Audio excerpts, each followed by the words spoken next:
Gandang umaga po sa lahat ng aking mga followers sa Facebook page at friends sa FB. Ay nagpapasalamat po ako sa mga nag-share sa aking post tungkol sa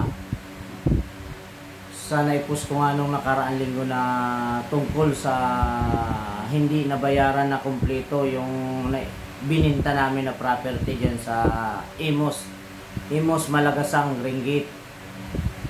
Nagpapasalamat po ako sa inyo mga nag-share at sana makarating po kay Tulpo o sa mga mapaabot sa ating mga may mabubuting kalooban na mga lawyer na mga galing na matulungan sana ang aking kaso na to para sa hindi pagbayad ng kumpleto ng buyer ng bahay ko yan sa Imos Malagasang. Lumalapit uli ako sa mga lawyer kay Ma'am Acosta, isang magaling na lawyer at yung mga magaling na lawyer at vlogger, ako po'y lumalapit sa inyo na sana mapansin nyo ang aking panawagan na matulungan nyo po ako sa problema ko to sa nagbili ng property ko sa Imos na mabayaran po ako ng buo. Dahil po na mahigit 800 pa po yung aking makukuha na hindi po naibigay ng bumili ng aking property dyan sa Imos.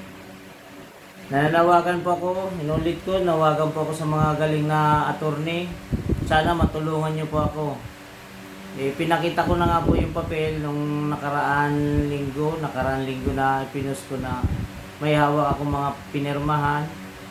Inuulit ko po talaga yung nasabi ko nga na bakit hindi ka nabayaran ng buo, bakit ka pumirma.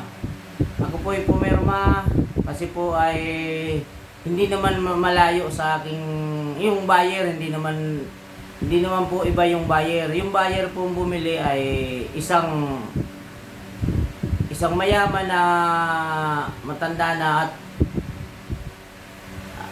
at kinausap niya ako kung ano-ano na para mapaperma niya ako. Akala ko naman hindi ako lulukuhin. Yung pala lulukuhin niya ako. Kainuman ko po siya. Halos gabi-gabi. Nilulutuan ko ng pulutan. Kaya magtataka po kayo, bakit sir pumirma kayo na hindi pa naman kayo nabayaran ng kumpleto? Yun nga po yung talagang problema doon. Pero siyempre, mas sabi ko nga, inuulit ko nga na matatamis yung salita niya at hindi ko akalain na lulukuhin ako dahil nilulutuan ko kung litson, kung ano-ano pang masasarap na pulutan, litson kawali, litson ulo, at halos gabi-gabi nga po kami minom. Hindi ko akalain na lulukuhin niya po ako. Yung bumili po ng bahay na lulukuhin niya pala ako sa ganun. Para sa kanya napakaliit na pera yon. Pero aywan ko ba bakit ginawa niya yon na makalamang sa kapwa. Yan lamang po ang panawagan ko sa mga makapanood nito. Pakishare naman po ang aking panawagan at aking video na makarating sa pinakamagaling na abogado na sana mabigyan tong aksyon ng aking problema. At hindi lang yun, kung sana umabot pa rin kay Tulpo, kung mapansin ni Tulpo, pakitag nyo na lang po kay Tulpo. Rapi in action. Sana matapos na tong problema ko. 800 pa po yung makuha ko makukuha dapat yun lamang po ang aking panawagan sa mga kababayan natin na mga lawyer na magaling. Alam kong naman pag nahawak nyo tong kaso na to, panalo tayo. Dahil panluloko po ang ginawa sa akin ng buyer na bumili. Kahit makita niyo po at makakaharap niyo yung bumili. Hindi po niya, intention niya po talagang manloko. Nasa plano niya po talaga. Pero hindi ko iniisip na lulukuhin niya po ako. Sabi niya nga pa sa akin na pag nakain, tutulungan kita na makabangon. Hindi ko nga akalain. Inulit-ulit niya pa, tutulungan kita at kung anong problema na kuhan. Hindi ko akalain bakit ganun na lang ang plano niya na makapaglamang sa kapwa.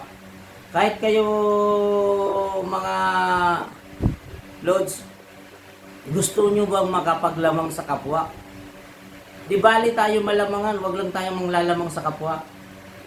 Dahil ang kaparusahan niyan hindi natutulog ang Diyos. Sana may share niyo po to nang matapos ng problema. Yan lang po ang aking panalangin sa Panginoon. Thank you po sa mga nakapanood ng video ko at pakiusap ko po, pakishare naman po na umabot kay Idol Rapitol po. Rapitol po in action para matugunan na tong problema ko. Hirap po ang sitwasyon ngayon na negosyo, kailangan ko talaga ng puhunan para makaahon kasi marami pa akong utang sa Bombay kaya kailangan ko pong makuha yung kabuuan ng bayad. Yan lang po ang aking hiling.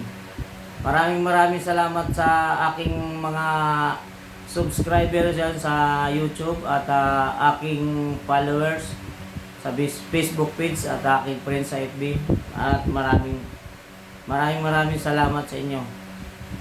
Sana suportahan niyo ako.